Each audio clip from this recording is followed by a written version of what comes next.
საღამო მშვიდობისა სამაუწყებლო კომპანია მეცხრე ტალღის პირდაპირ ეთერშია თოქ-შოუ, რომელიც მომზადებულია ინტერნიუსის საქართველოსთან თანამშრომლობით. პროექტი დასავლური ინტეგრაციის შესახებ ინფორმირებულობისა და ჩართულობის გაზრდა საქართველოს რეგიონების ფარგლებში ტარდება, რომელიც ნატოსა და ევროკავშირის შესახებ საინფორმაციო ცენტრთან პარტნიორობითა და ამერიკის შეერთებული შტატების სახელმწიფო დეპარტამენტის ფინანსური მხარდაჭერით ხორციელდება. თოქ-შოუს ფორმატში მთავარი აქცენტი გაკეთება ეკოლოგიაზე. შემაჯამებელ გადაცემაში განხილული იქნება როგორც გარემოს დაბინძურება საყოფაცხოვრებო მყარი თუ სამედიცინო ნარჩენებით, ასევე შავი ზღვისა და მდინარე რიონის დაბინძურება სამეურნეო ფეკალური წყლებითა და გემების მიერ შემოტანილი ნავთობპროდუქტებით. გადაცემის პირველ ბლოკში ვისაუბრებთ თუ როგორი უნდა იყოს სტანდარტების შესაბამისი ნაგავსაყრელი და როგორი ნაგავსაყრელი არის დღეს ფოთში. ასევე რატომ გვხვდება საყოფაცხოვრებო ნარჩენებისთვის განკუთვნილ ურნებში საფრთხეებზე სამედიცინო ნარჩენები, როგორია მათი გადაჭრის გზები, ამა და სხვა მნიშვნელოვან თემებზე ჩვენ სპეციალისტებთან და გარემოს დაცვის წარმომადგენლებთან ერთად განვიხილავთ პრობლემის არსს. ჩვენი გადაცემის პირველი ბლოკის სტუმრები არიან გარემოს დაცვის ზედამხედველობის დეპარტამენტის სამეგრელო ზემოსვანეთის რეგიონალური სამმართველოს ინსპექტორი ქალბატონი მაია ჯოლოგვა და ინფრასტრუქტურის განყოფილების მთავარი სპეციალისტი ბატონი ემზარ კუპრაძე. საღამო მშვიდობისა, დიდი მადლობა რომ ხართ ჩვენი სტუდიის სტუმრები. ბატონი ემზარ, დავიწყოთ თქვენით. ტერიტორიულად სად არის განთავსებული დღეს ღია ტიპის ნაგავსაყრელი ჩვენს ქალაქში, რამდენი კვადრატულ მეტრზე არის განთავსებული და დღეში დაახლოებით რამდენი ტონა საყოფაცხოვრებო ნარჩენი შედის? ბატონო, მოგესალმებით, მადლობა მოწვევისათვის, თემა მართლაც აქტუალურია.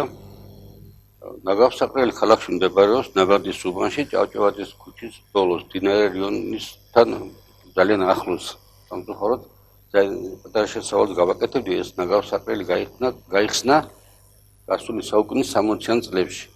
მაშინ არ იყო სტანდარტები მოთხოვნები და ამიტომაც საერთოდ შეუფერებელ ადგილზე მდებარეობს. 6000 კვადრატული მეტრი არის ნაგავსაყრელის ფართობი და ესე იგი თვის განმავლობაში 50 ტონა ნაგავი გადის, დღეში სადღაც საშუალოდ 15 ტონა. ამჟამად ეს ნაგავსაყრელი, რომელიც მართალია მოსახლეობასთან ახლოს მდებარეობს, მაგრამ რამოდენიმე წლის უკან ალბათ ყველა სახსოვს, იყო უსისტემოდ. იქ მაპატირა ცხოველები, ადამიანები არეული იყო ყველაფერი ერთმანეთში და ეხლა გადაეცა ნაგავსაყრელი მყარი ნარჩენების კომპანიას ინფრასტრუქტურის სამინისტროს შემოიღობა და დახურვის რეჟიმში მუშაობს.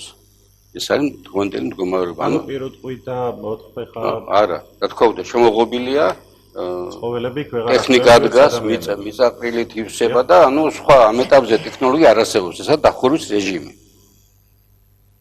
ძალიან დიდი მადლობა. ქალბატონო მაია, რა პრევენციული ზომები უნდა გატარდეს იმისთვის, რომ სამედიცინო ნარჩენები საყოფაცხოვრებო ნაგავსაყრელზე ქუჩაში, ზღვაში, მდინარეში ან ბუნებაში არ მოხდეს და რა შექმნას საფრთხის მომცველი მდგომარეობა როგორც ადამიანებისთვის, ასევე ცხოველებისთვის და წყლის ბინადრებისთვის?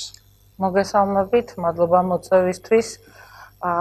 მინდა ზოგადი მიმოხილვა გავაკეთო ესეთი, რომ 2015 წლიდან ამოქმედდა საქართველოს კანონი ნარჩენების მართვის კოდექსი, სადაც კონკრეტულად არის გაწერილი რიგი ვალდებულებები ნარჩენების მართვასთან დაკავშირებით.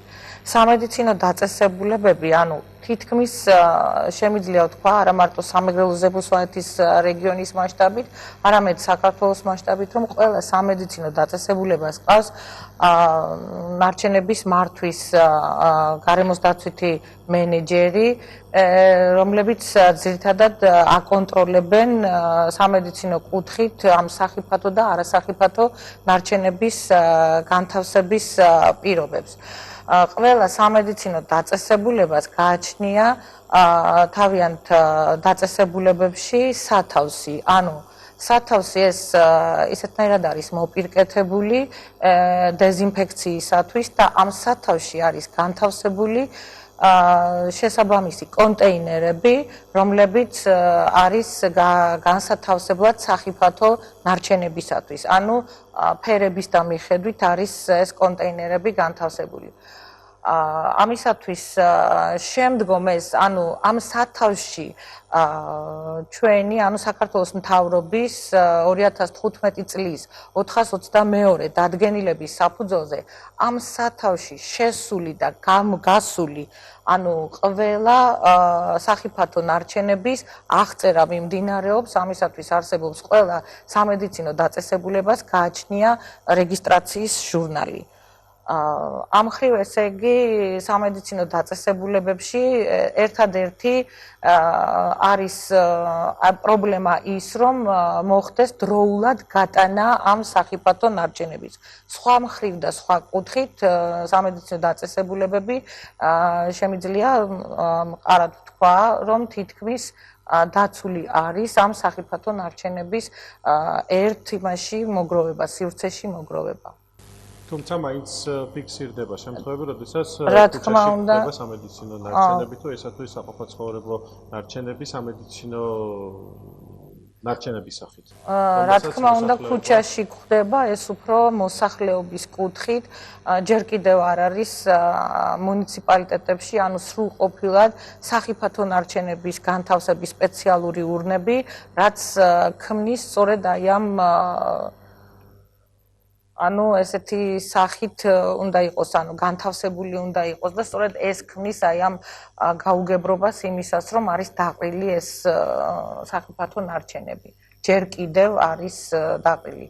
ისე 2020 წლისათვის ყველა მუნიციპალიტეტი აბსოლუტურად უზრუნველყოფილი იქნება სპეციალური ურნებით, სადაც განათავსებს თვითონ მოსახლეობა შეიძლება განათავსოს სახიფათო ნარჩენები ურნებში, როგორც აი დღეს მდგომარეობით ათავსებენ მუნიციპალურ ნარჩენებს ურნებში. დიახ, ბატონო, უმთავრესი პრობლემა მაინც რომელიც ქალაქში ხდება არის დასახლებულ პუნქტებთან ახლოს მდებარე ღია ტიპის ნაგავსაყრელი, რაც დამეთანხმებით ადამიანის ჯანმრთელობისათვის ძალიან დიდ ხიფათს წარმოადგენს. რა ღონისძიებები უნდა გატარდეს, რომ ადამიანების ჯანმრთელობაზე ზრუნვა პრიორიტეტი გახდეს? ბატონო, როგორც მოგახსენეთ, თავის დროზე ნაგავსაყრელი როდესაც გაიხსნა, მაშინ ეს სტანდარტები არ იყო მოთხოვნა. ნარჩენების მართვის პროგრამის შესაბამისად, რომელიც მიღებული იქნა მთავრობის დადგენილების საფუძველზე და მოთხოვნა იყო ასოცირების ხელშეკრულებიდან მომდინარეობს ეს ნარჩენების მართვის პროგრამა. ამ პროგრამის შესაბამისად, ყველა ნაგავსაყრელი მთელი ქვეყნის მასშტაბით დახურვის სტადიაში მუშაობდა მზადდება, ესე იგი, პროექტი მიმდინარეობს ამჯერად გერმანელი სპეციალისტების მიერ რეგიონული ნაგავსაყრელებს, სადაც მოხდება ცენტრალიზებულად ნაგვის მიღება. ეს ჩვენ შემთხვევაში სამეგრელოს რეგიონში ცაიში არის შერჩეული. ანუ ქალაქის დაიხურება, დიახ. დაიხურება ნაგავსაყრელი და მთლიანი ნარჩენები წავა სოფელ ცაიში, დიახ. და ეხლა პროექტირება მიმდინარეობს. ну 5-6 თვიანი პროცედურა ის რომ გარემოს დაცვის სამინისტროსთან უნდა მოხდეს შეთანხმება. ანუ ეს ეტაპი არის გასავლელი, ადგილი შერჩეულია და ძალიან დიდი დრო ამას აჭირდება, დამთავრდება. ახლა შეიძლება კითხვა გაშდეს ასეთ ბანძილზე როგორ შეიძლება ნაგვის გადანა, თქონ დიდი ხარჯებთან დაკავშირებული, ამიტომ შუალედური მიღლები ნაგავს საყრელი დროებითი ასე თქვა, სადაც გაიტანე ქალაქიდან გავიტანთ ნაგავს და შემდეგ იქიდან მოხდება ცენტრალიზება მათი გატანა, ასე რომ ეს პრობლემა მოგვარებადია, მოგვარების სტადიაშია და უცხოელი სპეციალისტების თანადგომით. შეიძლება მოსახლეობას ბოდიშურთი, მაგრამ ცოტა რამდენიმე წელი ალბათ 1-2 წელი ჩემი აზრით ეს სავარაუდო პერიოდია, მაგრამ მოგვარდება. ძალიან კარგი. ქალბატონო მაია, სად მიდის სამედიცინო დაწესებულებების, სამედიცინო ლაბორატორიების, სამედიცინო კვლევითი ცენტრების, ზრუნველობის დაწესებულებების, ფარმაცევტული საწარმოებისა და საწყობების მიერ წარმოქმნილი ნარჩენები? მოგახსენებთ, რომ ყველა სამედიცინო დაწესებულებას აქვს ხელშეკრულება გაფორმებული შესაბამის შეპესეებთან, ეს არის შეპესე ეკომედი, შეპესე სანიტარი და მათ გააქვთ ხელშეკრულების საფუძველზე ეს სახიფათო ნარჩენები. და როგორ ხდება მათი უტილიზაცია და გადამუშავება? უტილიზაცია უკვე ეს თვითონ ამ შეპესეების ფუნქცია არის და მათი ვალდებულებები მთავარია სამედიცინო დაწესებულებებიდან მოხდეს მათი გატანა, თორემ მათი უტილიზაცია უკვე ევალება შეპესეებს, რომლებსაც გააქვთ ესენი. აი ამ შეპესე ეკომეც და შეპესე სანიტარ. ხდება მათი გადამუშავება თუ არის ეს რა თქმა უნდა გადამოწმებული არის და სტანდარტებთან არის შესაბამისობაში. სხვაგვარად ეს შეპესეები ვერ მოახერხებდნენ მათ გატანას. ანუ უფლებაც არ ლიცენზირებულია და უფლებაც არ იქნებოდათ მათ გატანის ამ შეპესეებს. ეს ყველაფერი ალბათ სამედიცინო დაწესებულებებისთვის გარკვეულად ფინანსურად წარმოადგენს ხარჯებს, ხო? რა თქმა უნდა, ფინანსურად ხარჯებთან არის დაკავშირებული. თუ კი სამედიცინო დაწესებულება არ იქცევა კეთილსინდისიერად და არ გააქვს იმ შეპესეებს ეს სამედიცინო ნარჩენები, თუ ხდება მათი კონტროლი. რა თქმა უნდა, ყველა სამედიცინო დაწესებულებას გააჩნია მართვის გეგმა. აი ამ გეგმის მიხედვით მათ აქვთ ხელშეკრულებები გაფორმებული ამ გამტან კომპანიებთან და ამიტომ ყველაფერი ხდება მართვის გეგმის საფუძველზე. ვალდებულება აქვთ მათ და შესაბამისად იგივე ვალდებულება გააჩნიათ იმათთანაც, ვისთანაც ხელშეკრულებას დებენ. ანუ ხელშეკრულების საფუძველზე ხდება მათი გატანა. ისე თვითნებურად არ ხდება გატანა.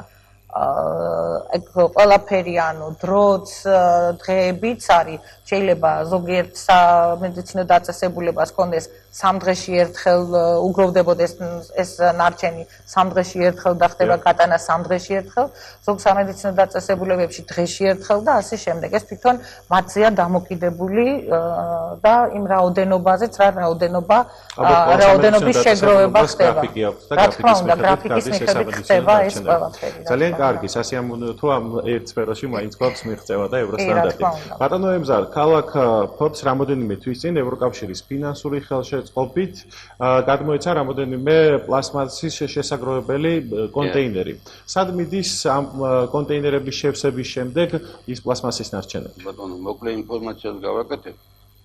ეს კონტეინერები ჩვენ გადმოგვეცა ქუთაისში არის არასამთავრობო ორგანიზაცია მეცნიერთა კავშირი, რომელიც კონკურსში გაიმარჯვა შავი ზღვის აუზის მდინარეების ნარჩენებისგან გაწმენდის მიზნით ასეთი კონკურსი იყო გამოცხადებული და გაიმარჯვა ამ ორგანიზაციამ შედის პროგრამაში შედის ქუთაისი და ქალაქი ფოთში. აი იმ პროგრამის ფარგლებში ჩვენ გადმოგვეცა ეს 40 კონტეინერი ძალიან ეფექტური მოსახლეობა ალბათ შეამჩნია და ისეთი კონსტრუქციად ისე მოწყობილი რომ შეუძლებელია მოქალაქემ ვერ იხვდეს ის წინ დგას. და მე ვაკვირდები და ისე იგი მოსახლეობამ სწრაფად გაუღო ალღო და შერეული ნარჩენებს ნახა ფაქტურად პლასტიკატებით ხდება შევსება. სამწუხაროდ ჯერჯერობით სეპარაციისათვის ჩვენ მზად არა ვართ. პირველი გატანა მოხდა რამოდენიმე ხნის უკან და ისე ნაგავსაყრელზე დაყარეს, ჩემი აზრით არასწორი იყო და დროებით ერთ ადგილზე დაეყარათ, იმიტომ რომ ის არ ექვემდებარება ყობას. მაგრამ რადგანაც პირველი ცდა იყო, ამიტომ მეორე ეტაპზე ალბათ უნდა მოხდეს მისი ერთ ადგილზე შეგროვება, დროებითი სათავსოს მოწყობა არ უნდა კონსტრუქციულად ძალიან რთული და გეღობა. ბატონო, წინასწარ ხომ უნდა გქონოდათ ინფორმაცია რატო დაუშვეს სამხელა შეცდომა? შეცდომა რა უბრალოდ მზადყოფნა იყო ტექნიკურად. ამას ჭირდება, როგორც გითხარით, სპეციალისტი ჭირდება და ხარისხის ფერების მიხედვით უნდა ხარისხის მიხედვით აღმოჩნდა რომ საწვევი სულ სხვა ხარისხისა და ისე მოიხსნას და ანუ თეორიული პროცედურა არის გასავლელი. ახალ სტადიაში ვართ სეპარაციის. ესა პირველი სეპარაციის პირველი ეტაპი. ამასაც შემდეგ მოყვება მაკულატურის შეგროვება, მინის ცალკე და მეტალის. 4 სახის კონტეინერი დაიდგება. ასე რომ მომავალშეულობად გამოსწორდება ეს ხარისხი. ქალბატონ მაია, თქვენი სამსახური როგორ ებრძვის გარემოს დაბინძურებას? ჩვენი სამსახური საქართველოს კანონმდებლობის მიხედვით, დადგენილი ნორმების მიხედვით მაქსიმალურად ვცდილობთ გარემოს დაბინძურების კუთხით მივიღოთ შესაბამისი ღონისძიებები. აი სახიფათო ნარჩენებთან დაკავშირებით დღეს მდგომარეობით აი მოსახლეობასთან, ფიზიკურ პირებთან, მოქალაქეებთან ვერ ხორციელდება ის საჯარიმო სანქციების გატარება, რომელიც არის კანონმდებლობით გათვალისწინებული იმდენად, რამდენადაც ჩვენი მუნიციპალიტეტი არ არის სრულყოფილად უზრუნველყოფილი აი ამ სპეციალური ურნებით და აი ამის ფონზე ჩვენ უკვე ვერ ვაჯარიმებთ ფიზიკურ პირებს, ანუ მოქალაქეებს, უпростоრეთ, არა ფიზიკურ პირებს, მოქალაქეებს.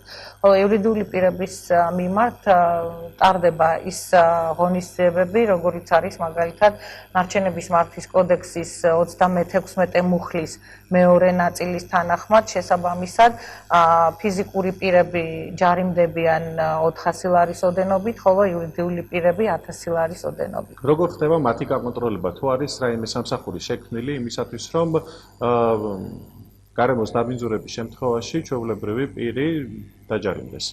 ვინ ახდენს ამაზე კონტროლებს? ჩვენ ვართ მაკონტროლებელი ორგანო, გარემოს დაცვის ზედამხედველობის დეპარტამენტი, ანუ სამეგრელო ზემოსვანეთის რეგიონი, ჩვენ ვართ ამ რეგიონში მაკონტროლებელი ორგანო და თითოეული ჩვენი თანამშრომელი ამის კონტროლს ახდენს, ანუ შესაბამისად მოგეხსენებათ, რომ ჩვენთან არის 24 საათიანი მორიგეობის რეჟიმი და ჩვენი თანამშრომლები აკონტროლებენ შესაბამისად ამას ყველაფერს. მოსახლეობა რამდენად არის ინფორმირებული აი ამ ჯარიმებთან დაკავშირებით? მოსახლეობის ინფორმირებულობაზე მოგახსენებთ, რომ ჯარიმებთან დაკავშირებით შეიძლება არ იყვნენ სრულყოფილად ინფორმირებული, იმდენად რამდენადაც ჯერ არ ყოფილა მოსახლეობის, ანუ მოქალაქეების ხდება ხოლმე სხვა კუთხით უფრო, არასახიფათო ნარჩენების კუთხით, ღია წესით წვა, როდესაც მიმდინარეობს, ამ შემთხვევაში ხდება ხოლმე მოსახლეობის დაჯარიმება, მაგრამ იმ კუთხით, რომ ეხა სახიფათო ნარჩენი რომ უნდა განათავსოს სპეციალურ ურნაში, რადგანაც არ არსებობს სპეციალური ურნა, ამ კუთხით ვერ ხერხდება ჯერჯერობით, მიუხედავად იმისა, რომ კანონი არსებობს, მაგრამ ჩვენ არ ვართ მზად, სრულყოფილად არ ვართ მზად. ნაწილი არის მუნიციპალიტეტების ნაწილს აქვს განთავსებული ამ სახიფათო ნარჩენების ურნები, მაგრამ სრულყოფილად არ არის და რადგანაც სრულყოფილად ვერ არის, იმ რეგიონში და იმ მუნიციპალიტეტში, სადაც არ არის სპეციალური ურნა დადგმული ამ არასახიფათო ნარჩენებისთვის, შესაბამისად ჩვენც ვერ ვახერხებთ, ანუ ვერ ვაჯარიმებთ მოქალაქეებს. მოხერხებით მოვახერხებთ, მაგრამ ანუ ვერ მოვთხოვთ ამ კუთხით მოსახლეობას ჯერჯერობით, მაგრამ 2020 წლისთვის უკვე დაგეგმილი არის, რომ სრულყოფილად იქნება უზრუნველყოფილი მთლიანად ყველა მუნიციპალიტეტი, განთავსდება სახიფათო ნარჩენების ურნა სპეციალურად, როგორც ეხლა არის განთავსებული მუნიციპალური ნარჩენებისათვის და მხოლოდ ამის შემდეგ შევძლებთ ჩვენ იმ სანქციების გატარებას, რომელიც კანონმდებლობით არის დადგენილი და დაწესებული. ამ თემასთან დაკავშირებით თუ შეიძლება შევავსებდი ხალბატონო, ისე იგი ჩემთვის იყო სასიამოვნო აღმოჩენა ნარჩენების მართვის კოდექსი, როდესაც დავიკითხე მე მეგონა რომ მხოლოდ თქვენი დეპარტამენტის კონდა დაჯარიმების უფლება და საპატრულო პოლიციის აღმოჩნდა რომ მუნიციპალიტეტსაც აქვს ცალკე მუხლები ახლა აქვს 26-ია. ეს ძალიან კარგი აღმოჩენა და ამასთან დაკავშირებით ზედამხედველობის ჯგუფი შეიქმნა ქალაქში, რომელსაც სწორედ დაჯარიმების უფლება ეხდება. აი რაც თქვენ ახლა შეგეთ ქალაქში მოქმედებს ბატონო ემზარო. ჯგუფი შექმნილია და როგორც თქვენ ბრძანეთ, ჯერ რადგანაც ცნობიერება არ არის იმ დონეზე, რომ ჯარიმები დავიწყოთ და მაინც არ გვინდა მოსახლეობა დავავტყოთ, მაგრამ ეტაპობრივად მოხდება. თუ აუცილებელია სანქციები საჭიროა ჯარიმების, მაგრამ ეს არ ამთავრებს ჯერ ცნობიერების ამაღლება, პირობები უნდა შეიქმნას, შესაბამისი კონტეინერები დაიდგას და სხვადასხვა ერთობლივი რეიდებით ჩატარდება თქვენ სამსახურთან ერთად, ასე რომ ამისთვის ვემზადებით ჩვენ. მანამ სანამ შესაბამისი კონტეინერები არ იქნება მუნიციპალიტეტში, სოფლებში, ქალაქში, მანამდე ვერანაირად არა მიზანშეწონილია და არც არის დაჯარიმება, უბრალოდ მოსახლეობა მოითხოვს, აბა სად მოვათავსო ეს არასახიფათო ნარჩენი. როდესაც ჩვენ პასუხი აღარ გვექნება, შესაბამისად ვერც დავაჯარიმებთ და ვერც ჩავატარებთ იმ ღონისძიებებს, რომელიც არის კანონმდებლობით გათვალისწინებული, მაგრამ როდესაც უკვე 2020 წლიდან უკვე მთლიანად იქნება უზრუნველყოფილი ყველა მუნიციპალიტეტი, ამ იმიდან უკვე ჩვენ თავისუფლად შევძლებთ ყველა მოსახლეობაც ინფორმირებული იქნება შესაბამისად და შემდეგ გატარდება შესაბამისი სანქციები და მოსახლეობა უკვე არა, ურჩი უკვე მოსახლეობა აღარ იქნება. მართვის პროგრამას გრაფიკია ზუსტად აჩვენებელების ამაღლება რა პერიოდში უნდა მოვემზადოთ ამისათვის, ასე რომ 2020 წლიდან უკვე ამ სისტემაზე უნდა გადავიდეთ. ეს ვადები დაგვიდგინეს. ძალიან კარგი, ახლა ჩვენ ამ თემასთან დაკავშირებით მომზადებული გვაქვს სიუჟეტი, ჩვენ პირდაპირ ეთერში შეგვიძლია ახლა ამ სიუჟეტი ვნახოთ და სიუჟეტის შემდეგ ისევ დავბრუნდებით სტუდიის სტუმრებთან ერთად.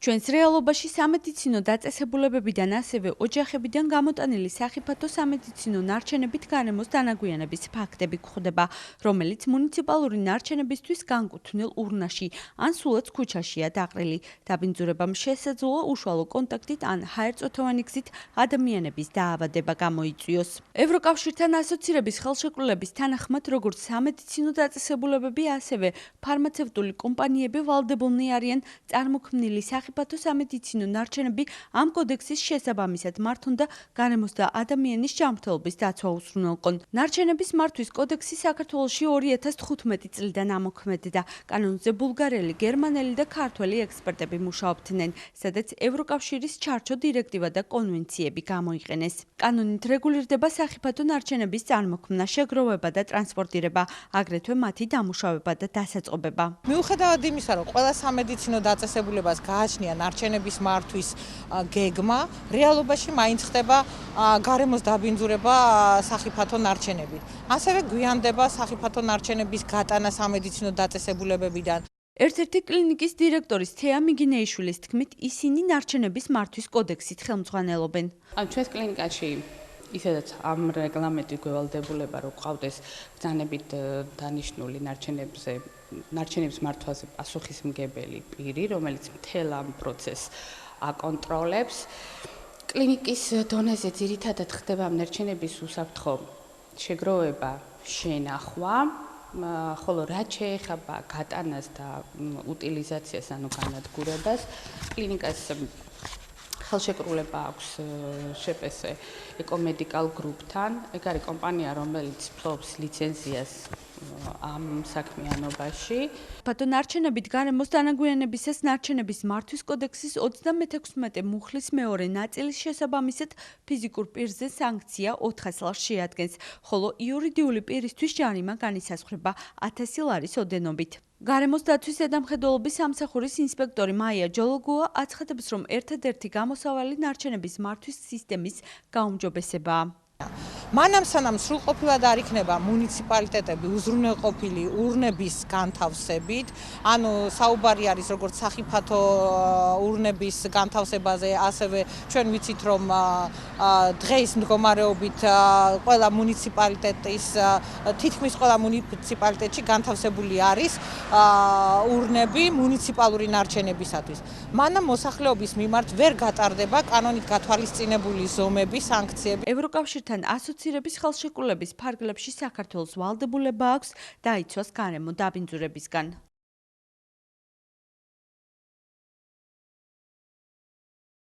ეს ღია ტიპის ნაგავსაყრელი ფოთის ტერიტორიაზე 6000 კვადრატმეტრ მიწის ნაკვეთს მოიცავს, სადაც ნარჩენების სეპარირება და რეციკლირება არ ხდება. პოლიგონი თვეში დაახლოებით 3000 ტონა მუნიციპალურ ნარჩენს იღებს. მყარი ნარჩენების მართვის კომპანიაში აცხადებენ, რომ აქ სპეციალური მანქანებით შეტანილი საყოფაცხოვრებო მუნიციპალური სამშენებლო თუ საწარმოო ნარჩენების გადაფარვა მოხრეშვა ეტაპობრივად მძიმე ტექნიკით მიმდინარეობს. შეესაბამება თითქმის ეს სტანდარტებს, მაგრამ ახლა დღესდღეობით ფოთის პირობებში ეს არ არის ცუდი, როგორც ასეთი.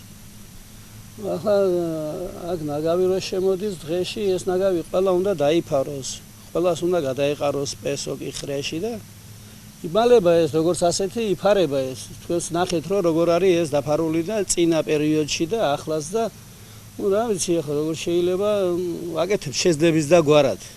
მაგრამ უფრო უკეთესი უნდა იყოს.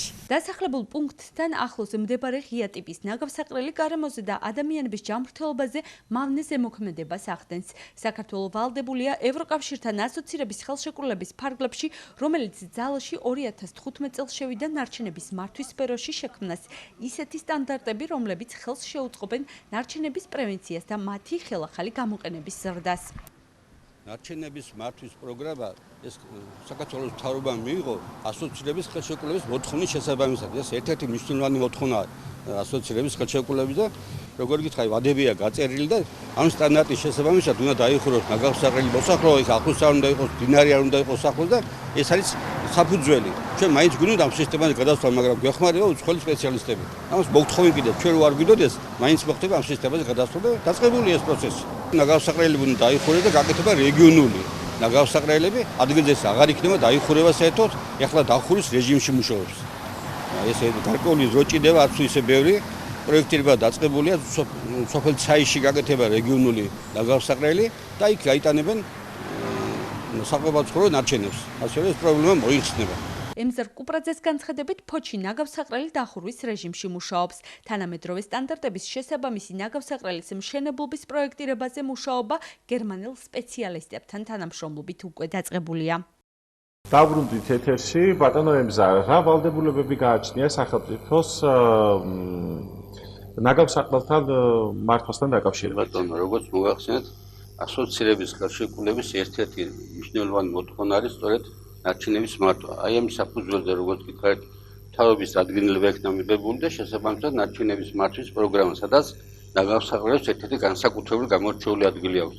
როგორც გითხარით, ნაგავსაყრელები ეს ინფრასტრუქტურის სამინისტროს დაქვემდებარებაში გადავიდა, ალბათ ეს სწორი გადაწყვეტილება და მათი კომპეტენცია, თუმცა ჩვენ უშუალო შეხება გვაქვს, იმიტომ რომ ჩვენ ქალაქო მუნიციპალური ნარჩენებს სწორედ აქ უნდა ჩააბაროს, რომ თავრობის პროგრამის ფარგლებში ხდება რეგიონული ნაგავსაყრელების მოწყობა. ჩვენ მოვალეობა არის მოემზადოთ ორგანიზებას შეძლოთ ნარჩენების გატანა.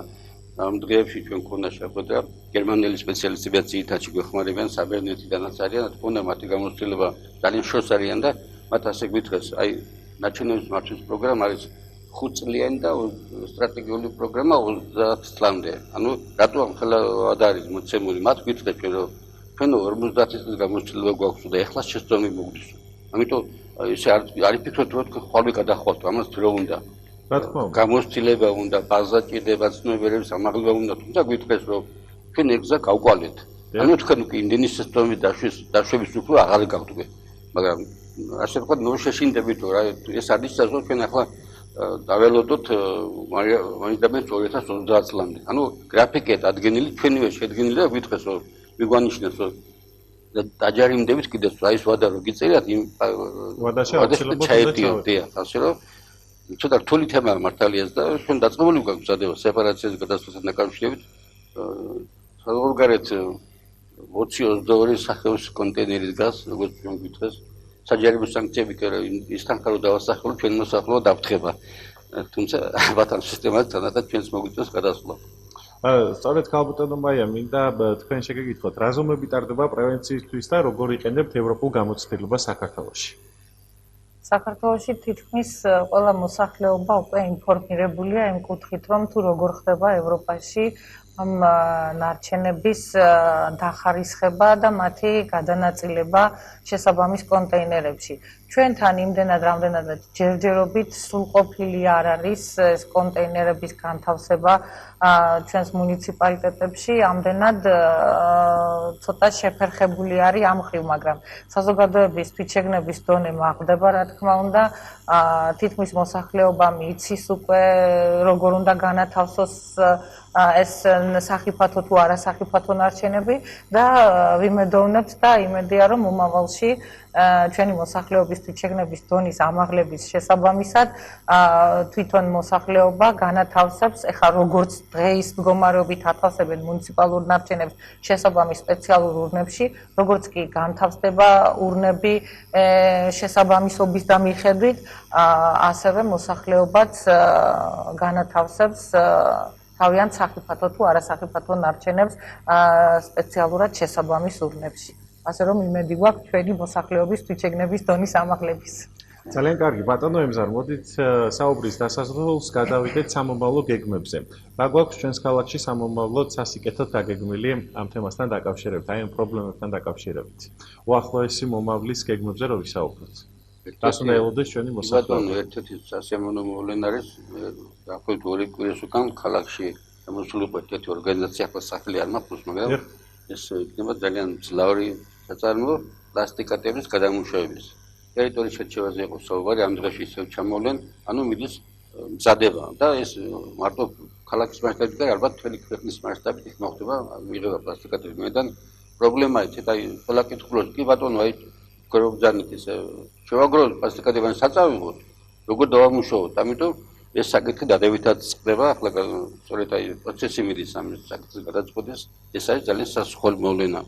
ანალოგიურად მოხდება მაკულატურის დახარისხება და ჩაბარება არიან ორგანიზაციები, რომლებიც თავის შეგვახსენეს და ასე რომ ეტაპობრივად გადავალთ სეპარაციაზე. ეს არის ის პროცესი, რომელსაც გვერდში ვერ ავლით. და როგორც ვთქვით, აი მოსახლეობის ცნობიერების ამაღლება ერთ-ერთი ყველაზე მთავარი მნიშვნელოვანი. იქ არის სატარიფო სისტემა ნაგვის გადასახადის ქალაქში ამ ხრივ როგორ გითხრათ 100%-ით არის ქალაქი ათვისებული ნაგვის გატანა, მაგრამ მე ვიტყოდი რომ ეს სისტემაც უნდა დაიხვეწოს ტარიფები. ნედან ხარჯებს ვერ ფარავს, რაღაც სისტემაში მოსაღებით თანამედროვე რომ ეს ხარჯები დაიფაროს, ანუ ეს კინეული თემაა, მაგრამ გვერდს ვერ აუვლით. რა თქმა უნდა. ქალბატონო მაია, საუბრის დასასრულს თუ გაქვთ ინფორმაცია რეგიონში ყველაზე ეკოლოგიურად სად არის ყველაზე დიდი დაბინძურება ჩვენს რეგიონში? ჩვენს რეგიონში დაბინძურება ეკოლოგიური კატასტროფის წინაშე თუ არის რომელიმე რეგიონი თუ არ არის ძალიან კარგი. მეტნაკლებად ეხა ვერ ვიტყვით რომ თვად ესეთი სუფთა ვართ და მაგრამ ეკოლოგიური კატასტროფის წინაშე არ ამგონია იყოს რომელიმე რეგიონი ჩვენი კუთხით. ძალიან კარგი, ესე იგი თანდათან უკეთესობისკენ მიდის ჩვენი გარემოს დასუფთავება. ძალიან კარგი, დიდი მადლობა მინდა გითხრათ ჩვენი სტუდიის სტუმრობისათვის. მე კიდევ ერთხელ შევახსენებ ჩვენს თემამაყურებელს. დიდი მადლობა კიდევ ერთხელ. ჩვენი გადაცემის პირველი ბლოკი ამით დასრულებულია. მეორე ბლოკში უკვე ახალ სტუმრებთან ერთად შემოგიერთდებით. დაბრუნდით პირდაპირ ეთერში ჩვენი გადაცემის პირველ ბლოკში ვისაუბრეთ როგორი უნდა იყოს სტანდარტების შესაბამისი ნაგავსაყრელი და როგორი ნაგავსაყრელი არის დღეს ფოთში. ასევე რატომ ხდება საყოფაცხოვრებო ნარჩენებისთვის განკუთვნილ ურნებში სახიფათო სამედიცინო ნარჩენები. ჩვენი გადაცემის მეორე ბლოკის სტუმრები არიან საქართველოს გარემოს დაცვის ბუნებრივი რესურსებისა და სოფლის მეურნეობის სამინისტროს გარემოს დაცვის ზედამხედველობის დეპარტამენტის შავი ზღვის დაცვის კონვენციური სამმართველოს მეორადი სტრუქტურული ერთეულის ფოთის განყოფილების უფროსი ბატონი გოჩა გუჯაბიძე და მეოთხე საჯარო სკოლის ფიზიკის მასწავლებელი ეკოკლუბის ხელმძღვანელი ქალბატონი მარინა მემინოშვილი. როგორც ვიცით, შავი ზღვის აუზში უცხო ქვეყნის დროშის ქვეშ მცურავი გემების მიერ ნავთობპროდუქტებითა და სამეურნეო წყლებით დაბინძურების ფაქტები ხდება. წელს კი რამოდენიმე შემთხვევა უკვე დაფიქსირდა. ამასთან ზღვის სანაპიროზე მყარი ნარჩენების დიდი ოდენობა. ყოველდღიური მოხმარების საქონელი კი ზღვაში მოხვედრისას საშიშროებას წარმოადგენს, როგორც ზღვის ბინადართათვის, ასევე ადამიანებისთვის. ის განსაკუთრებით ზაფხულის პერიოდში, როდესაც საზღვაო სეზონია. პრობლემის სიმწვავიდან გამომდინარე, აუცილებელია პროცესის საჯაროობა და ინფორმაციის გავრცელება, რათა მონაწილე და დაინტერესებულ მხარეებს ჰქონდეთ საშუალება ჩაერთონ და გამოთქვან მოსაზრებები. დიდი მადლობა კიდევ ერთხელ მოგესალმებით, მადლობა რომ ხართ ჩვენი სტუდიის სტუმრები. ბატონო გოჩა, დავიწყოთ თქვენით. მოგიყევით თქვენი სამსახურის შესახებ, რათა საზოგადოებამ უფრო ფართოდ გაიცნოს თქვენი სამსახურის მუშაობის შესახებ. მოგესალმებით თქვენი ტელემაყურებლებს, მადლობა მოწვევისათვის. ორი უდესებით მინდა გითხრათ შავი ზღვის დაცვის კონვენციური სამსახური შედგება 19 თანამშრომლისაგან, რომლის სათავო ოფისი არის ბათუმში. განყოფილება არის ფოთში, სადაც არის 6 თანამშრომელი, ფოთის განყოფილებას გააჩნია 2 სწრაფმოვალი კატალღა. მოცემულობთ კონვენციურ სამსახურს, ეს არის საქართველოს ნაკისი ვალდებულება საერთაშორისო გემებიდან ზღვის დაბინძურებაზე, ასევე საქართველოს კანონმდებლობით დადგენილი წესები და კანონები, რომელსაც ასრულებს კონვენციური სამსახური. ჩვენი სამსახური კომპეტენციის ფარგლებში ახორციელებს კონტროლს საქართველოს ტერიტორიულ წყლებში ნავმისადგომებზე, ეს არის ყურეების პორტი, ფოთის ნავმისადგომი, სუსის ტერმინალი, ბათუმის პორტი. ჩვენს კომპეტენციაში შედის შემოსული უცხო გემების კონტროლი, მათი ინსპექტირება. თავიდან ხდება მათი შემოწმება ჩვენი სამსახურებრივი კატალოგით, ვიზუალური დათვალიერებით, თუ არ გამოიგნება დამაბინძურებელი ნივთიერება, ამის შემდგომ ხდება გემის ინსპექტირება. ასევე ჩვენი სამსახური აწარმოებს თევზჭერის კონტროლს შავ ზღვაზე, ეს არის ლიცენზირებული თევზჭერა, ასევე სანაპირო თევზჭერა. ძალიან დიდი მადლობა. ქალბატონო მარინა, გადმოვართ თქვენთან კითხვით. რამდენი წელია რაც დაარსეთ ჩვენს ქალაქში ეკოკლუბი, ვისგან შედგება ეს ეკოკლუბი და როგორ საქმიანობთ? მოგესალმებით. ჩემს სკოლაში ეკოკლუბი უკვე 10 წელზე მეტია, რაც შექმნილი არის, რომელშიც გაერთიანებული არის სკოლის მოსწავლეები, დაწყებითი საფეხურიდან საბაზო საფეხურის, საშუალო საფეხურის. არ არის გამიჯნული ასაკი, რამე თუ გარემოზე ზრუნვა და ფიქრი ნებისმიერ ასაკში თითოეულმა მოსწავლემ უნდა გაითავისოს როგორც პიროვნებამ, როგორც მოქალაქემ ჩვენი ქვეყნისა და ჩვენი ლამაზი პლანეტისა. გამომდინარე იქედან, რომ ჩვენი სკოლა მდებარეობს შავი ზღვისა და მდინარე რიონის შესართავთან, ყველაზე უფრო ალბათ ჩვენ ვხვდებით იმ პრობლემებს, რასაც უქმნის ადამიანი გარემოს. პირველი რაც დაიწყო ჩვენმა კლუბმა თავისი საქმიანობით, ეს იყო ეზოს გამწვანების აქციები.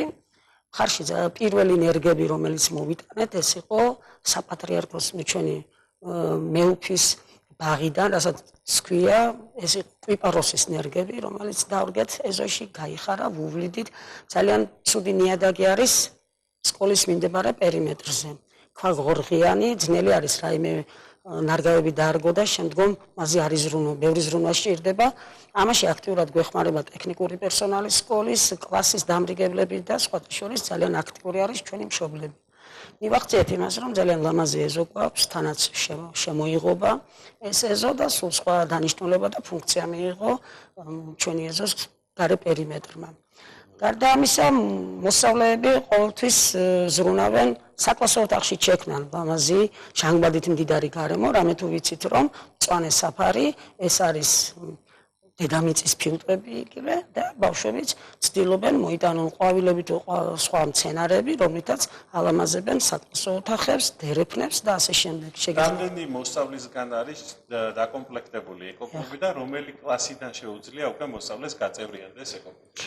ძალიან საინტერესო კითხვა არის. მე თავიდანვე აღვნიშნე, რომ ჩვენ საქმიანობაში ჩართული არის ყველა, მაგრამ როგორც ეკოკლუბის წევრი, ძირითადად არის მე-7 კლასიდან მე-12 კლასის ჩათვლით მასაკის მოსწავლეები, თუმცა ძალიან ბევრი აქტიური დაწყებითი საფეხურიდან მოსწავლეები, რომლებიც თავისი სურვილით ყოველთვის მზად არიან ჩვენს ნებისმიერ ღონისძიებას, ნებისმიერ საქმიანობას შემოუერთდეთ. რამდენად არის აქტივობა სკოლის მოსწავლეების მხრიდან ეკოკლუბში გაწევრიანების? გიპასუხებთ ამასაც თამამად, რომ ნამდვილად აქვს ბავშვებს სურვილი გაერთიანდნენ, რამე თუ ეკოკლუბის მუშაობა მხოლოდ არ მოიცავს რაღაც სასკოლო თემის მუშაობას. ჩვენ ძალიან ბევრ პროექტებს ვახორციელებთ, ამ პროექტებს ყავს მხარდაჭერები. მხარდამჭერი, როდესაც ყავს, აქ უფრო ინტერესით სულ სხვა არის, мотиваცია სხვა არის, შესაბამისად უმთავრესი ძალა და პირველი მხარდამჭერი, რასაც ქვია, ეს არის კოლხეთის ეროვნული პარკი და მისი ადმინისტრაცია, მეცნიერ თანამშრომლები, რომელთან ერთად არაერთ საინტერესო სემინარს, გასვლით საველე სამუშაოს თუ კონფერენციას ვამზადებთ. ძალიან საინტერესო არის თანამშრომლობა კორპორაცია ფოთის ნავსადგურთან, რამე თუ გარემოზე ზრუნვა ამ კომპანიისთვის არის ერთ-ერთი პრიორიტეტი. გარდა ამისა არის განათლების სამინისტროს უამრავი სასკოლო პროექტები, არის არასამთავრობო ორგანიზაციები, რომლებიც გარემოს დაცვა და კავკასიის გარემოს დაცვითი ცენტრი, რომელიც სენი, რომელშიც ძალიან ბევრი ღონისძიება არის დაგეგმილი და ჩვენ ჩართული ვართ სკოლები. და მე ვფიქრობ, როდესაც არის გამოწვევა, როდესაც არის საინტერესო გამოწვევა და ერთდროულად აკეთებ საქმეს, ანუ ზრუნავ და ფიქრობ იმ გარემოზე, ფიქრობ იმ ახალგაზრდებზე, რომელმაც უნდა იცხოვროს ხვალ, რომელმაც უნდა შექმნას ხვალინდელი საზოგადოება, მე ვფიქრობ, ეკოკლუბის მისია სწორედ ეგ არის. ძალიან დიდი მადლობა ბატონო გოჩა, სახელმწიფოს რა რეგულაციები გააჩნია შავი ზღვის აუზის და მისი ბინადრების დაცვის კუთხით? მოგახსენებთ, ეს არის საქართველოს თავის 423 ძალა, რომლის შესაბამისად გამოყოფილია შავ ზღვაზე ტერიტორიები, რომელიც არის ნაკრძალი, ასევე სადაც დაშვებულია თევზჭერა, არის პერიოდი ორთვიანი, როცა გვაქვს აკრძალვა, ეს არის ქვირითობის პერიოდი, ასევე არის შეზღუდვები სანაპირო თევზჭერაზე, შესართავებთან, ასევე 15 ოქტომბრამდე ნაპირიდან მოშორებით, თევზსაჭერის წეირებისთვის, ქისაბადისთვის, ტრალისთვის არის გამოყოფილი შესაბამისი რაიონები, სადაც მათ შეუძლიათ აწარმოონ თევზჭერა ამ, სადაც აკრძალულია. ასევე ბადეიარაღები, თავისი თვლის ზომები, ყველა გაწერილია 423-ში, რომლის კონტროლი ხდება ჩვენი სამსახურის მიერ. და როდესაც აკრძალულია შავ ზღვაში თევზჭერა და თუ კი დაფიქსირდა ბრაკონიერობის ფაქტი, როგორ ხდება მათი შეზღუდვა ან დაჯარიმება, ან ამ ფაქტის აღკვეთა როგორ ხდება შავ ზღვაზე? რა თქმა უნდა, მე მინდა მოგახსენოთ, რომ ჩვენთან არის 6 თანამშრომელი, ყავს 2 კატალღა, მაგრამ ჩვენ ერთობლივად და ყოველთვის თანამშრომლობთ სანაპირო დაცვის სასამართლო პოლიციასთან, რომელსაც უფრო მეტი რესურსი აქვს როგორც ადამიანის კონტინგენტი, ასევე საზღვაო სატრანსპორტო საშუალების, ასე რომ ხდება ერთობლივი რეიდები და დარღვევის შემთხვევაში ხდება ჩამორთმევა, კონფისკაცია, რა თქმა უნდა, ეს ყველაფერი სასამართლო გადაწყვეტილებაში. ძალიან დიდი მადლობა. ქალბატონო მარინა, მოგვიყევით პროექტ ემბლასის შესახებ. პროექტ ემბლასი ეს არის ევროკავშირის პროექტი, რომელიც ითვალისწინებს შავი ზღვის მონიტორინგს. ამ პროექტში ჩართული არის საქართველოს, უკრაინა და რუსეთის სამი სახელმწიფო. თანამშრომლობა ჩვენ დავიწყეთ პროექტში ჯერ კიდევ 2017 წელს პირველი ჩვენი შეხვედრა უკრაინელ მეცნიერებთან შედგა ანაკლიაში, სადაც ჩემს მოსწავლეებს, ეკოკლუბელებს ჩაუტარდათ საველე გასვლა ანაკლიის ზღვის სანაპიროზე, რადგანაც ვიღებდით დავალებას უნდა შეგვესწავლა ეკოლოგიური გუშაგები ზღვის სანაპიროზე, რომელიც შემდგომ ეს ინფორმაცია ჩაგვეტვირთა კომპიუტერში, მობილური აპლიკაცია გქონდა, რომელშიც მივიღეთ სპეციალური დავალება, ბავშვები აკვირდებოდნენ მთელი ზაფხული მუშაობდნენ, მაგრამ კონკრეტულად ეს დავიწყეთ ანაკლიაში. ბავშვები, აი რას უწევთ მონიტორინგს? ეხლა ეკოლოგიური გუშაგები ეს ნიშნავს ისეთი შავი ზღვის ბინადრები, რომლებიც ადასტურებენ შავი ზღვის სისუფთავეს. აქ საუბარი შეიძლება დავიწყოთ როგორც მცირე ზომის მოლუსკებზე, ასევე შეგვიძლია ვისაუბროთ ლიფსიტებზე, შეგვიძლია ვისაუბროთ სხვადასხვა თევზებზე, შეგვიძლია ვისაუბროთ ყანჩებზე, შეგვიძლია ვისაუბროთ დელფინებზე. რა არის ამ პროექტის მიზანი? კონკრეტულად მიზანი არის ახალგაზრდების ჩართვა შავი ზღვის პრობლემების შესწავლის საკითხებში, მათ მიერ დაკვირვება, სანაპირო ბავშვებს რა შეუძლია, მხოლოდ შეუძლია დააკვირდნენ რა ხდება, რა პრობლემები არის სანაპირო ზოლში და ყველაზე უფრო მეტად ალბათ ბავშვები აკეთებენ მონიტორინგს პლასმასის ნარჩენებზე. ამიტომ ყველაზე დიდი პრობლემა დღეს შავ ზღვაში, ვიცით რომ შავი ზღვას არის ჩაკეტილი სისტემა, ფაქტიურად ჩატანა საქართველოს, როდესაც შარშან მოხდა მონიტორინგი, ემბლასის მეორე ეტაპი ამ პროექტისა, საქართველოს სანაპირო ზოლი შეიძლება ბევრს გაუკვირდეს, იყო ყველა სხვა შვიდი სახელმწიფოა შავი ზღვის ირგვლივ და ყველაზე სუფთა იყო საქართველოს შავი ზღვის პირეთი. რადგანაც ყველაზე მეტი ნატანი ხდება ევროპაში, ანუ დუნაისში აქვს ყველაზე მეტი დამაბინძურებელი ნივთიერებები. მიუხედავად ამისა, ჩვენთანაც ჩვენ სანაპირო ზოლშიც პლასმასის ნარჩენების დიდი რაოდენობა გროვდება. ეს არის პლასმასის კუნძულები ეგრეთ წოდებული ზღვაშიც, თუმცა ზღვაში მათი შეტანა ხდება ხმელეთიდან. რაც მიზანი რა იყო პროექტში ამ ჩართული მოსწავლეების მიზანი არის, უბრალოდ ამ ნარჩენების დახარისხება, აი ისწავლონ რა მნიშვნელობა აქვს, რატომ არის ცუდი ნარჩენებს რა ზიანი მოაქვს. ის ზიანი რომ ეშლებათ ხშირად ზღვის ბინადრებს საკვებში და ან იხლართებიან სხვადასხვა პარდეებში და ყველაფერი ეს საშიშროებას უქმნის ზღვის ბიომრავალფეროვნებას. ძალიან დიდი მადლობა ბატონო გოჩა. დარღვევის შემთხვევაში რა სანქციები ტარდება დამაბინძურებელი კომპანიის მიმართ და რა პროცედურები ტარდება თქვენი სამსახურის მიერ ამ შემთხვევაში? გეტყვით, ისე იგი პირველ რიგში დამაბინძურების ფაქტის მოსაჩენად ჩვენი სამსახური მოგახსენეთ, რომ შეგვიყვარს 19 ადამიანისგან, მაგრამ ჩვენ გაგვაჩნია ასევე ჩვენი ლაბორატორია, სადაც ჩვენ შეგვიძლია ადგილზევე გამოვიკვლიოთ დამაბინძურების მახასიათებელი და მისი შემცველობა, ასე რომ თუ კი ზღვის წყალი მოხდა დამაბინძურება გემიდან ან სხვა მსურავი საშუალებიდან, ხდება მისი ლაბორატორიული გამოკვლევა. ლაბორატორიული გამოკვლევის შემდგომ ხდება საქმის მასალების გადაცემა სასამართლო პოლიციის საგამოძიებოზე, რომელიც იძიებს საქმის მასალებს. ასევე ლაბორატორიული დასკვნის შემდეგ ხდება საქართველოს მთავრობის არის მეთოდიკა ესეთი, გარემოზე მიყენებული ზიანის გაანგარიშების, ხდება ზიანის გაანგარიშება და ყველა ეს მასალები იგზავნება სასამართლოში, სადაც უკვე სასამართლო გადაწყვეტილებით უკვე დაჯარიმდება ეს კომპანია, რომელიც დააბინძურა და ასევე მას დაეკისრება ის ზიანი, რაც მიადგა მისი ქმედებით ჩვენს ზღვაზე. თქვენი სამსახური მარტო შავი ზღვის დაბინძურებას უწევს მონიტორინგს თუ მაგალითად მდინარე რიონსაც, რადგანაც ზღვაში ჩამოედინება და ჩვენს ქალაქში. ესია კონვენციული სამსახური, ემსახურება მხოლოდ შავ ზღვას. ძალიან დიდი მადლობა.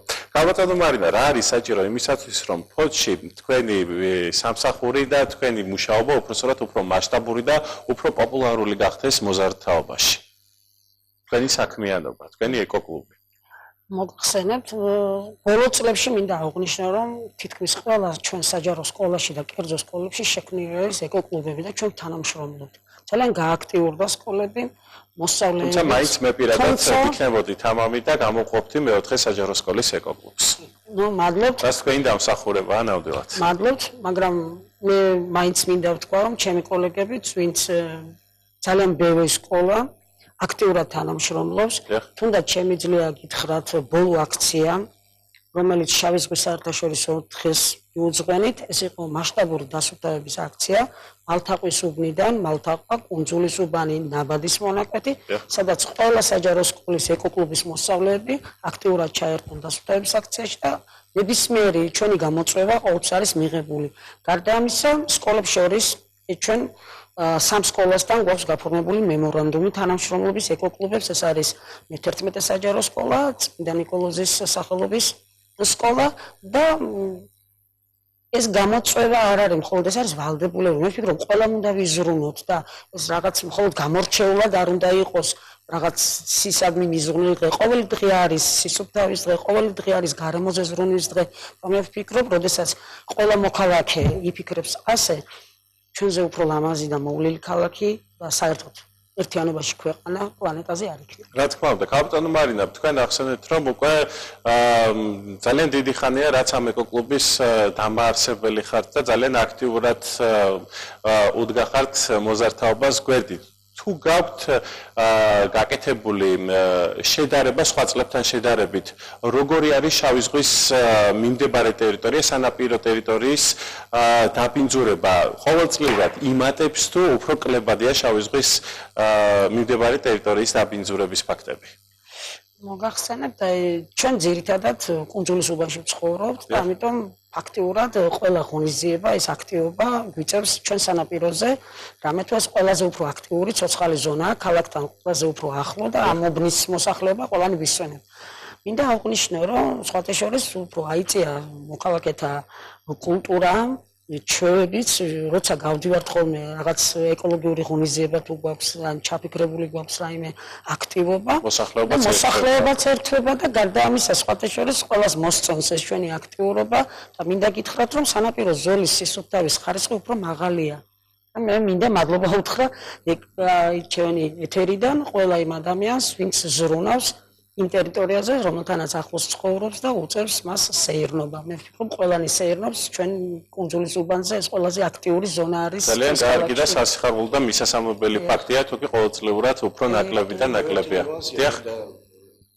ჩავიჟა ქალბატონო მარინას, ძალიან კარგი რაღაცა ის ტენდენცია, რომელიც ხდება ახლა, რომ მდინარეებზე გაკეთდა ბონები, რომელიც შეზღუდავს უკვე ჩამოვალი სათავიდან მომავალი მთელი საყოფაცხოვრებო ნარჩენის, რომელიც მოედინება ზღვასთან შესართავთან, ხდება მისი აკუმულირება და შემდეგ მისი უტილიზაცია. მდინარე რიონში თუ არის მსგავსი გაკეთება? მდინარე რიონში არა, მდინარე ნატანებში, მდინარე ჩოლოგზე და არის გეგმები. თუ გაქვთ ინფორმაცია, იგივენბა თუ არა, მდინარე რიონი ალბათ ყველაზე დიდი შემომტანია შავი ზღვის აკვატორიაში, მაინც რადგანაც ჩვენს ქალაქში სამ ადგილას ჩამოედინება, სამთოტათი ისლება და სამ ადგილას ჩამოედინება მდინარე რიონი. თუ იგეგმება, რომ მსგავსი ბარიერი გაკეთდეს? იმედია, რომ გაკეთება, რადგანაც დაიწყო ეს ტენდენცია, იმედია, რომ გაკეთდება და ძალიან დაეხმარება სხვათა შორის ზღვას შემოტანილი მცურავი ნაგვიდან ასე ვთქვათ. ძალიან კარგი. ბატონ გოჩა, რაც შეეხება ფიზიკურ პირს, თუ მომხდარა და თუ დაფიქსირებულა მსგავსი ფაქტი, რომ ფიზიკური პირის მიერ მომხდარა შავი ზღვის დაბინძურება და როგორ ხდება მათი მონიტორინგი და რა სანქციებს ატარებთ ფიზიკური პირების მიმართ? როგორც ასეთი ჩვენს პრაქტიკაში ჯერ არ ყოფილა ფიზიკური პირის მიერ რაიმე მნიშვნელოვანი ზიანის მიყენება, მაგრამ თუ კი ეს მოხდა, რა თქმა უნდა, ყველაფერი იქნება საქართველოს კანონმდებლური დადგენილი წესით, ეთქობა როგორც ადმინისტრაციული, თუ მნიშვნელოვანი იქნება სისხლის სამართალი და ასე შემდეგ.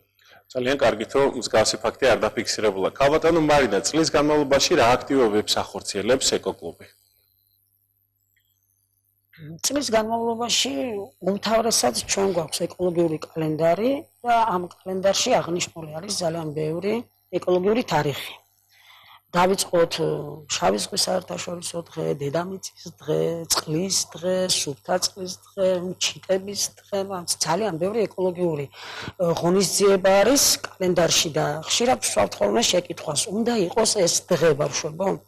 რა თქმა უნდა, რაც უფრო ნაკლები იქნება ესეთი თარიღები, ესე იგი ეს არის მიმანიშნებელი, რომ ცნობიერება მაღალია და არ გვჭირდება ჩვენ რაღაცის დღე დავაარსოთ. ამავდროულად უნდა ვიცხოვროთ იმ წესებით, რომელიც წესებიც თვითონვე დაარეგულირებს ყველა ნებისმიერ მოვლენას შეუწყობს ხელს, რომ არ იყოს ასეთი გამორჩეული რაღაც ეკოლოგიური თარიღები. მიუხედავად ამისა, რა თქმა უნდა, ჩვენ ვცდილობთ, რომ ყველა თარიღი ავღნიშნოთ, ეს არა მარტო ჩვენ სკოლაში, ეს არის საქალაქო ღონისძიებები, თუ ეს არის რესპუბლიკური, არის ძალიან ბევრი ონლაინ ღონისძიებები, ონლაინ ჩართვები.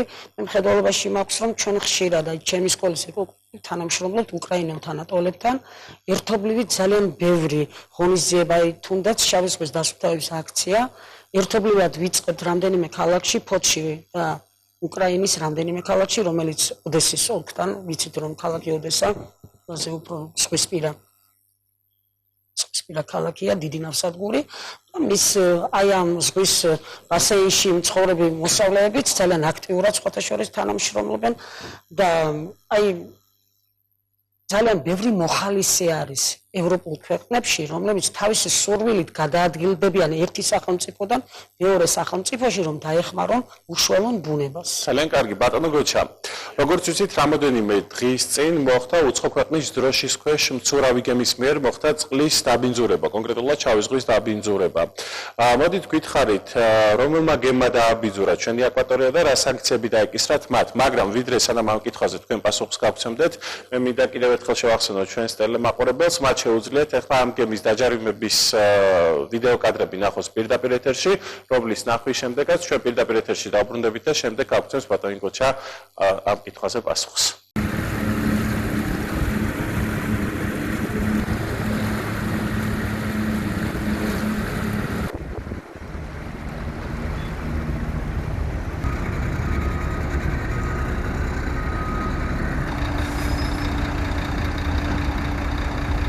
გარემოს დაცვის ზედამხედველობის დეპარტამენტის და სასაზღვრო პოლიციის თანამშრომლების მიერ ერთობლივად გამოვლენილი იქნა თურქეთის დროშის ქვეშ მცურავი გემი, რომელმაც მოახდინა ჩვენი ტერიტორიული წყლების ფეკალური მასებით დაბინძურება. დამღებს დაეკისრა ჯარიმა 65,000 ლარის ოდენობით, ხოლო გარემოზე მიყენებულმა ზიანმა შეადგინა 5,000 ლარზე მეტი. აღნიშნული თანხის გადახდის შემდგომ გემი დატოვებს ჩვენს ტერიტორიულ წყლებს. დაბრუნდით პირდაპირ ეთერში, ჩვენ ნახეთ ვიდეო კადრები, თუ როგორ დააჯარიმა თქვენმა სამსახურმა ეს გემი. მოდით ვისაუბროთ, რომელი დროშის ქვეშ მცურავმა გემმა დააფიქსირა ეს ცუდი ფაქტი და მიაყენა შავ ზღვას ზიანი. ერთ-ერთი შემოვლის დროს შემჩნეული იქნა თურქეთის დროშის ქვეშ მცურავი გემი ტომრუს A, ესეთი, რომელსაც შეემჩნეოდა, რომ ერთ-ერთი სარქველიდან სავარაუდოდ, რომელიც იყო სამეურნეო ფეკალური წყლებისგან ზღვაში გამავალი სარქველი, ხდებოდა ზღვაში ჩადინება. ფაქტიურად როგორც ხდება, ჩვენს მიერ გამოძახებული იქნა გემის წარმომადგენლობა ეკიპაჟის, რადგანაც მათი თანდასწრებით უნდა მოხდეს აუცილებლად სინჯის აღება, რომელიც ილუქება მათი თანდასწრებით, რადგანაც ერთი ეგზემპლარი რჩება გემს დასაჩვირების ვარიანტისთვის, ასე რომ აღებული იქნა სინჯები, ასევე ჩვენი შემდგომი დათვალიერება უკვე სამანქანო განყოფილების თუ საიდან როგორი სისტემა ძალიან სპეციფიკური თემა დათვალიერებული იქნა, ფაქტიურად ისე იგი დათვალიერების შედეგად გამოვლინდა, რომ ერთ-ერთი სარქველი გამოსული იყო წყობრიდან, რის გამოც ხდებოდა სამეურნეო ფეკალური წყლების ჩადინება. ეს გემი სანამ შემოვიდოდა ფოთის პორტში, მანამდე ტერიტორიულ წყლებში დგა დაახლოებით 184 საათი, რადგანაც ჩვენი დაფიქსირების მომენტში ეს ჩაედინებოდა, ფაქტი იყო, რომ ეს გრძელდებოდა, ასე რომ ყველა ეს შეკრებილი მასალა მისი ვიდეო, ლაბორატორიული ანალიზებით, სინჯებით, დასკვნებით გადაიგზავნა სასაზღვრო პოლიციის საგამოძიებოში, სადაც შედგა ერთობლივი ოქმი, რომელიც შეტანილია ფოთის საქალაქო სასამართლოში. სასამართლომ განიხილა საქმე, ზემოთ აღნიშნე მეთოდიკა გაგვაჩნია თუ ზღვის დაბინძურების რა რაოდენობა არის ჩაღრული აქედან ითვლება გარემოზე მიყენებული ზიანი, ასე რომ ფოთის საქალაქო სასამართლომ გემი დააჯარიმა ზღვის დაბინძურებისათვის 65,000 ლარით და ასევე მას დაეკისრა გარემოსთვის მიყენებული ზიანი, რომელიც 5,000 ლარზე მეტი იყო. ბატონო გოჩა, თუ დაფიქსირებულა ისეთი ფაქტები, როდესაც თქვენ აღმოაჩინეთ დარღვევა, გების მიერ ისინი რომ უარყოფენ აი ამ დარღვევას და გეწინააღმდეგებიან. ისინი ყოველთვის უარყოფენ. თავარია რომ ფაქტია და უკვე ლაბორატორიული ანალიზის და დასკვნის შემდეგ, რადგანაც თვითონ ესწრებიან ყველა ამ ფაქტს და გითხარით სამხრეთ კამერებით მუშაობ ჩვენ ჩემიდან ასვლის ჩამოსვლამდე უკვე ეს უწყვეტი ვიდეო მასალა რომელიც თან საქმეს ერთვის და როცა თვითონ ნახულობენ უკვე აქ შეწინააღმდეგებას სოყოფილა ისეთი ფაქტი რომ მაგალითად თქვენ დააჯარიმეთ რომელიღაცა დროშის ქვეშ მცურავი საშუალება გემი რომელმაც დააბინძურა შავი ზღვის აკვატორია რომლის დატოვების შემდეგ მეორე ჯერ შემოსვლის შემთხვევაში მსგავსი ფაქტი კვლავაც დაფიქსირებულია განმეორებითია მქონია საბედნიეროდ არა. ძალიან კარგი. ხაბატონ მარინა, როგორც ვიცით, თქვენი თანამშრომლობით სუფთა შავი ზღვა პროექტის ფარგლებში ფოთს პლასმასის კონტეინერები გადმოეცათ. რამდენად მნიშვნელოვანი ნაბიჯი გადაიდგა ამ მხრივ ჩვენს ქალაქში? ამ პროექტს სუფთა შავი ზღვა ახორციელებს პროექტ ემბლასის ფარგლებში ხორციელდება, ახორციელებს იმერეთის მხარის მეცნიერთა კავშირის სპექტრი. ქალაქ ქუთაისის მერია. ერთობლივი თანამშრომლობით ჩვენი ქალაქის მერიას გადმოეცა 40 ერთეული პლასმასის კონტეინერი, რომელშიც უნდა დახარისხდეს ეს პლასმასის ბოთლები თუ პლასმასის ნაკეთობები. როდესაც დაიდგა ეს ურნები ქალაქში, აქტიურად ჩაერთო ჩემი ეკოკლუბის მოსწავლეებით, შემდგომ ჩვენ დავასუფთავეთ სანაპირო ზოლი და მოხდა დახარისხება ნაგვის. შემდეგ დავინტერესდით რამდენად მოსახლეობა როგორ შეხვდებოდა და იყო თუ არა ჩვენი ეს ურნები პლასმასის ლიფტებით სავსე. თქვენ წარმოიდგინეთ რომ მოსახლეობა ძალიან შეგნებულად პლასმასის ნაკეთობებით ურნები იყო სავსე, ბავშვებმაც შეავსეს.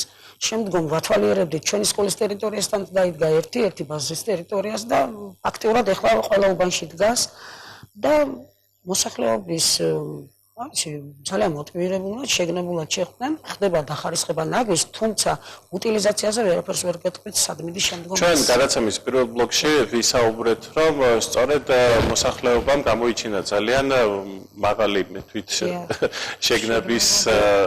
თვითშეგნება და მათ დაახარისხეს საყოფაცხოვრებო ნარჩენები და კონკრეტულად პლასმასის კონტეინერებში განსათავსებელი პლასმასი განათავსეს სწორედ ამ კონტეინერებში. თუმცა როგორც ბატონმა იმზავმა ჩვენთან საუბარში პირველ ბლოკში აღნიშნა, სამწუხარო ფაქტია, როდესაც ეს კონტეინერი და ის ყოველდღიური საყოფაცხოვრებო ნარჩენი სწორედ ერთ ადგილას და ერთ პოლიგონზე იყრის თავს.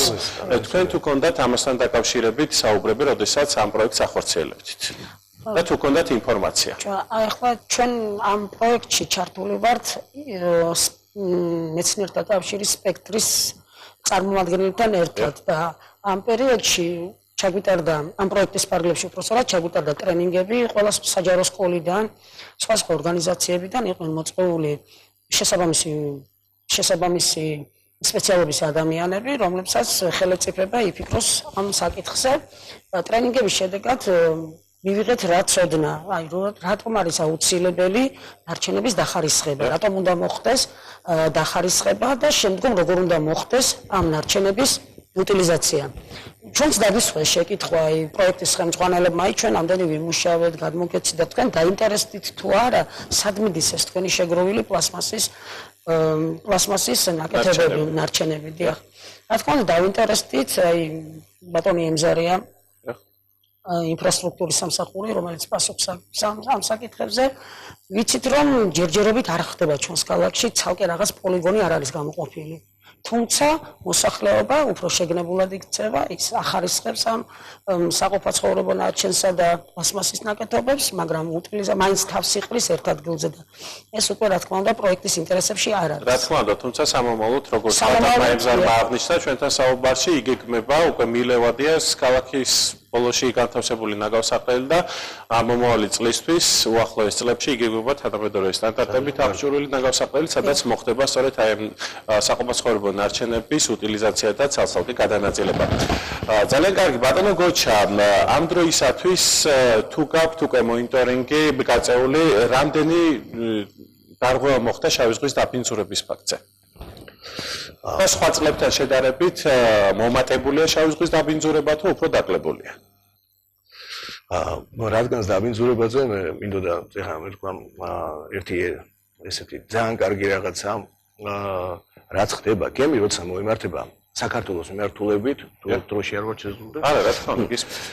ესე იგი, გემს ყავს მის წარმომადგენელი, რომელიც აგენტირებას და მის კომპეტენციას ყველაფერს ყურადღებას აქცევს იმ პორტში, რომელშიც შედის გემი. ასე რომ, გემი წინასწარ ინფორმირებულია, როდესაც მოიმართება ჩვენი პორტებისკენ, ეს ძალიან კარგი შედეგია მივესალმები, რომ წინასწარ ახდევინებენ სანიტარულ მოსაკრებელს, წინასწარ იხდის გემი სანიტარულ მოსაკრებელს, რაშიც შედის, რომ აი დამაბინძურებელი ნივთიერებების და ასევე საყოფაცხოვრებების ნარჩენების ჩაბარებისთვის უკვე გადასახდელი არაფერი არ აქვს. ასე რომ ეს არის ძალიან კარგი მიმართულება იმისთვის, რომ გემის ეკიპაჟი, კაპიტანი არა მიზანმიმართული და განზრახული იმისთვის, რომ რაღაც კანონდარღვევა ჩაედინონ და უტილიზაცია გააკეთონ უკანონოდ, რადგანაც იციან, რომ თავისთავად, რომ შემოვა პორტში, აქ უფასოდ ეკნება ეს მომსახურება, ეს ძალიან კარგი რაღაცაა. რაც შეეხება დაბინძურებას, მინდა გითხრათ, რომ წელს ჰქონდა 5 ფაქტი დაბინძურების, აქედან იყო 2 ნავთობით, 3 ფეკალურით, ასევე არის იქ ადმინისტრაციული ჯარიმები, რაც არის ნავთობ ოპერაციებში, ჟურნალებში, რასაც გემი აწარმოებს არასწორი ჩანაწერები, ესეთი 29 ფაქტი. რაც შეეხება ტენდენციას, შაშანდელთან შედარებით მოიკლო, ეს არის პრევენცია, რაზეც მუშაობს სამსახურები და თვითონ გემის ეკიპაჟის მფლობელიც უკვე ხდება, რომ არ შედის იმ პორტში, სადაც ამას არ მიაქცევენ ყურადღებას, ასე რომ თვითონ სფრთხილობენ და ეს არის ადამიანური ფაქტორი და გაუმართავობა, რის გამოც ხდება ყოველივე ეს. ძალიან კარგი. რა თანამედროვე სტანდარტები უნდა დაინერგოს შავი ზღვის აუზის დასაცავად? სტანდარტები, როგორ გითხრათ, ეხლა ჩვენ ვართ ევროპა უწევს EMSA, თუ კი გემი სატელაიტით კონტროლი ხდება, თუ კი დაღურის ფაქტია, ჩვენ გვქონდა 2 დღის უკან ზუსტად ესეთი ფაქტი, რომელიც ჯერ კიდევ მოძიებაშია, საქმე რომ სატელაიტმა დააფიქსირა ევროკავშირის, რომ გემიდან მოხდა დამაბინძურებელი ნივთიერების ჩააღვრა შავ ზღვაში, მაგრამ საკმაოდ მოშორებული ჩვენი ტერიტორიიდან, ჩვენს მიერ მოკვლეული იქნა, ინსპექტირებული იქნა ეს გემი და ველოდებით რაღაცეებს. ასე რომ არის ეს სტანდარტი მუშაობს. ამას ერთად გვეხმარება სასაზღვრო პოლიციამ. რავი, კარგი იქნება, რამე უკეთესი თუ იქნება. ხალხთან ვარიანტ, გარას დაამატებდით. როგორ უნდა მოხდეს შავი ზღვის დაცვა თანამედროვე სტანდარტების საშუალებით? უპირველეს ყოვლისა, კანონმდებლობა, რომელიც არის ჩვენი ქვეყნის, არა მარტო ჩვენი ქვეყნის, ანუ ევროკავშირი ავალდებულებს ყველა შავი ზღვის პირა ქვეყნებს დაიცვას ეს კანონმდებლობა, რომელთაც განხორციელდება ზედამხედველობა შავი ზღვის აუზზე და რაც შეეხება მოსახლეობას, ჩვენ უპირველეს ყოვლისა ერთადერთი რაც შეგვიძლია გავაკეთოთ მე, ჩემო მოსწავლეებმა, ჩემო თანატოლებმა, მეგობრებმა, არ დავაბინძუროთ გარემო, რომელიც შემდგომ ხელს უშლის იმ ბიომრავალფეროვნებას, რომელიც არის შავ ზღვაში. ჩვენი გადაცემა თანდათან დასასრულს მივახლო და დიდი მადლობა ბატონო გოჩა, ქალბატონო მარინა, რომ გამონახეთ რა დაიყავით ჩვენი გადაცემის სტუმრები. ჩვენი გადაცემის მთავარი ამოცანაა გარემოსა და ადამიანის ჯანმრთელობის დაცვა, ნარჩენების წარმოქმნის და მათი უარყოფითი გავლენის პრევენციით ან შემცირებით, ასევე ნარჩენების მართვის ეფექტიანი მექანიზმების შექმნით, რასაც ევროკავშირის ასოცირების ხელშეკრულება ითვალისწინებს. ჩვენი გადაცემა დღეს ამით დასრულებულია. მადლობთ ყურადღებისთვის, ნახვამდის.